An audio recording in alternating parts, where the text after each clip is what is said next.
Neste vídeo vou falar sobre regras de localização de prestações de serviços em termos do IVA.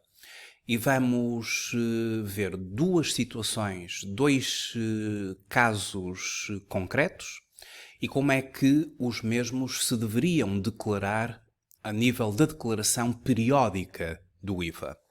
Quando nós estamos perante prestações de serviços, usa-se as regras de localização que estão previstas no artigo 6º do Código do IVA. Este é um resumo sobre todas as regras de localização que nós temos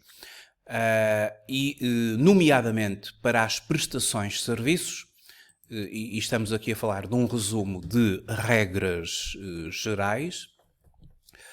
Quando estamos perante uma operação entre dois sujeitos passivos, e são as denominadas operações business to business, ou seja, tanto o prestador do serviço como o adquirente do serviço, ambos são sujeitos passivos nos seus respectivos países, Estados-membros da União Europeia.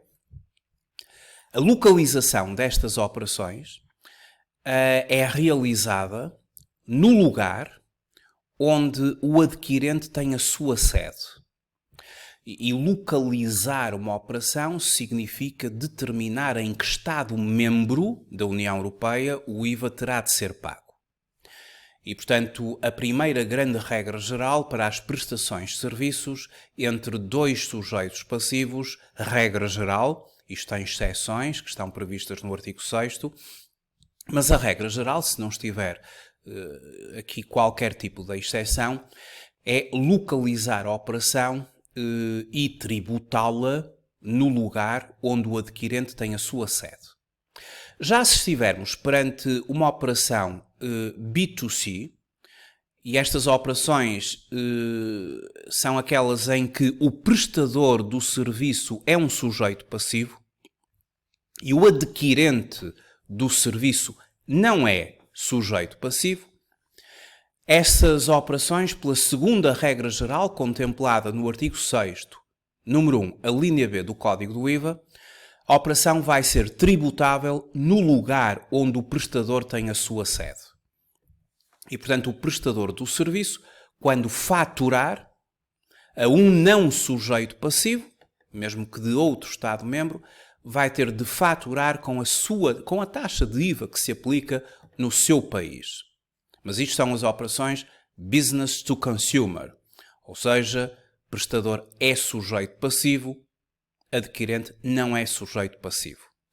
Nós vamos agora ver duas situações em concreto de uma empresa que vai ter aqui duas operações business to business, ou seja, quer o prestador, quer o adquirente são sujeitos passivos de IVA. E essas duas operações, vamos aqui a um caso prático, este é um caso prático muito grande, de várias operações, mas eu vou pegar aqui relativamente à operação número 6, em que a empresa XYZ SA, que é uma empresa com sede em Lisboa, portanto em Portugal, Estado-membro da União Europeia, adquiriu um serviço de transporte de mercadorias entre Alemanha e Portugal e que é efetuado por uma empresa alemã. Vamos fazer a descrição deste serviço. É um serviço prestado por uma transportadora alemã, prestador do serviço, sujeito passivo de IVA, e o adquirente do serviço é a empresa portuguesa com sede em Lisboa. E é um serviço de transporte de mercadorias em que a mercadoria vem da Alemanha e tem chegada a Portugal. Portanto, esta operação, como prestação de serviços, os transportes de mercadorias são prestações de serviços.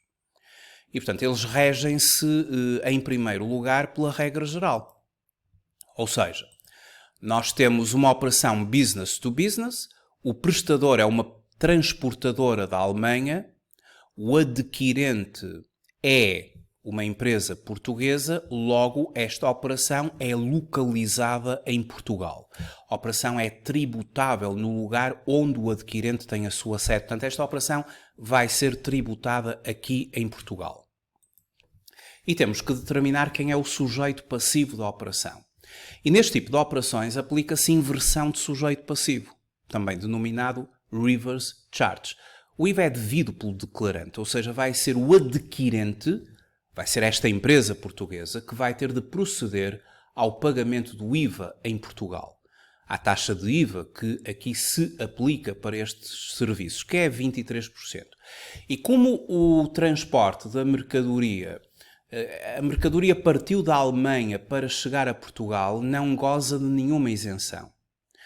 Nos transportes intracomunitários poderemos ter isenções, mas quando as mercadorias são transportadas a partir de Portugal para um Estado-membro. Não é o caso. Portanto, não vamos ter aqui uma isenção. Vamos ter efetivamente que tributar esta operação. E vamos tributá-la na qualidade da empresa XYZ SA. Quando a empresa XYZ SA preencher a sua declaração periódica de IVA, ela vai ter de colocar no campo número 16 o valor do serviço adquirido, porque foi um serviço efetuado por sujeito passivo de outro Estado-membro. Uma transportadora da Alemanha efetuou este serviço, cujo imposto foi liquidado pelo declarante, inversão do sujeito passivo. Somos nós, aqui a empresa portuguesa. Portanto, vamos colocar o valor do serviço de 1.750 euros no campo 16. Vamos fazer 23% de 1.750 euros, o que dá 402,50 euros. Este é o IVA a favor do Estado português. Ou seja, estamos a aplicar aqui a tal inversão do sujeito passivo. IVA liquidado pelo declarante, neste caso o adquirente. Inversão do sujeito passivo. Agora, como se trata de um serviço em que estamos a suportar IVA, vamos poder deduzir o imposto, porque se trata de um transporte de mercadorias cujo IVA suportado permite a dedução, não está excluído do direito à dedução. Então vamos poder deduzir o IVA de prestações de serviços. O IVA a favor do sujeito passivo, para deduzir o IVA, faz-se no campo 24, que é o IVA de outros bens e serviços. E vamos deduzir 402,50 euros. No fundo, a operação foi anulada aqui este imposto a favor do Estado com a respectiva dedução. Aplicamos aqui os princípios todos na resolução desta situação.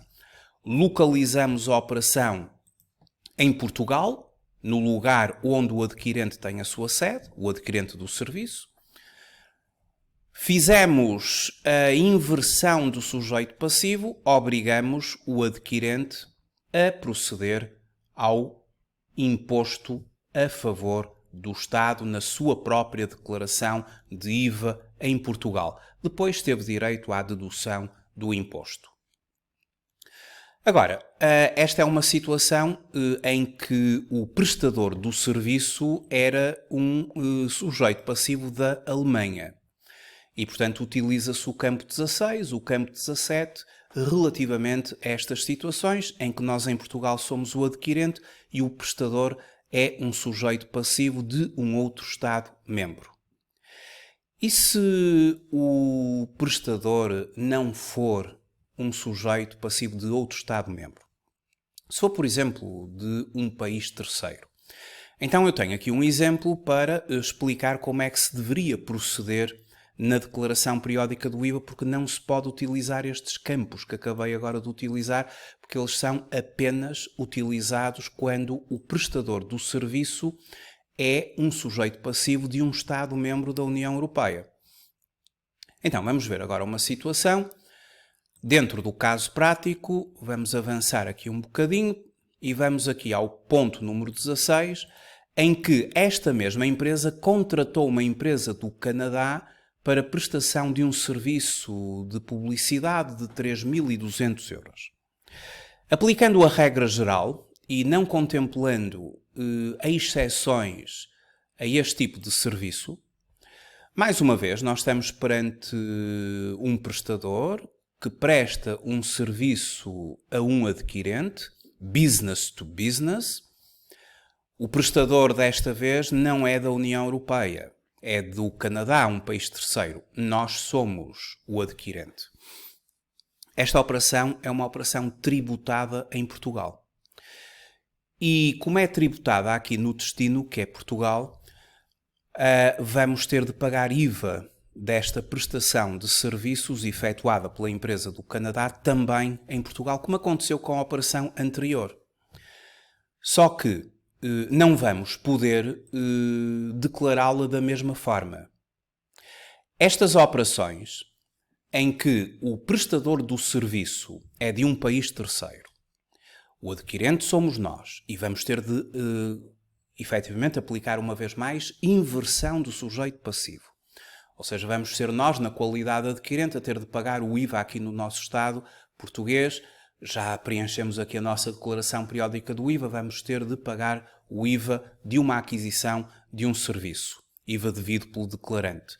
Mas nestes casos em concreto, a base tributável não se pode colocar no campo 16, porque isto é quando os prestadores são sujeitos passivos de Estados-membros, mas vamos colocar no campo número 3, os 3.200 euros.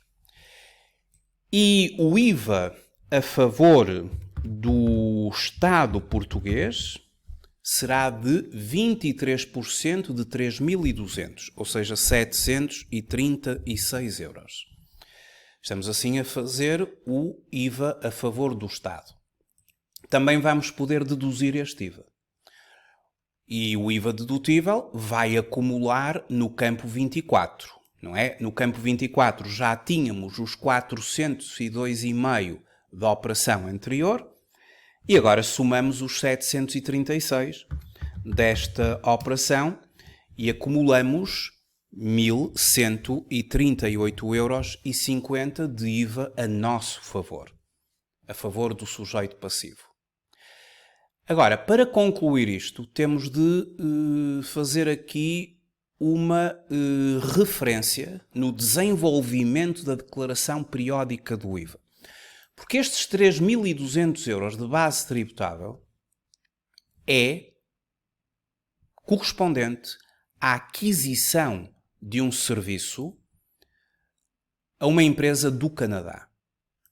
E, portanto, normalmente este campo número 3 ele é usado para quê? É usado para declarar as vendas ou as prestações de serviços. Nós fazemos aqui no mercado nacional, à taxa normal, e depois no campo número 4 coloca-se o IVA liquidado a favor do Estado dessas mesmas vendas. Isto não tem nada a ver com uma venda, isto é a aquisição de um serviço em que estamos a aplicar a inversão do sujeito passivo. Então, no desenvolvimento da declaração periódica do IVA, vamos ao quadro 6A, desenvolvimento, e temos aqui uma operação localizada em Portugal em que, na qualidade adquirente, liquidou o IVA devido, relativo a países ou territórios terceiros. Foi exatamente isto. Então, neste campo número 98, vamos colocar 3.200 euros. E assim está justificado o valor de 3.200 euros que foi declarado no campo número 3. Não tem nada a ver com uma venda de mercadoria em mercado nacional, nada disso. Tem a ver com a aquisição de um serviço a uma empresa do Canadá que é efetivamente tributada em Portugal, é tributada onde o adquirente tem a sua sede, por aí fora, e na qualidade adquirente tivemos de liquidar IVA, River Charge, inversão do sujeito passivo. Está aqui feita a respectiva referência para que a autoridade tributária compreenda efetivamente que este valor aqui corresponde a uma operação de aquisição de um serviço a um país terceiro, sujeito passivo de um país terceiro, e que se aplicou IVA devido pelo declarante ou inversão de sujeito passivo. Muito obrigado por ter assistido a este vídeo. Até uma próxima oportunidade. Até breve.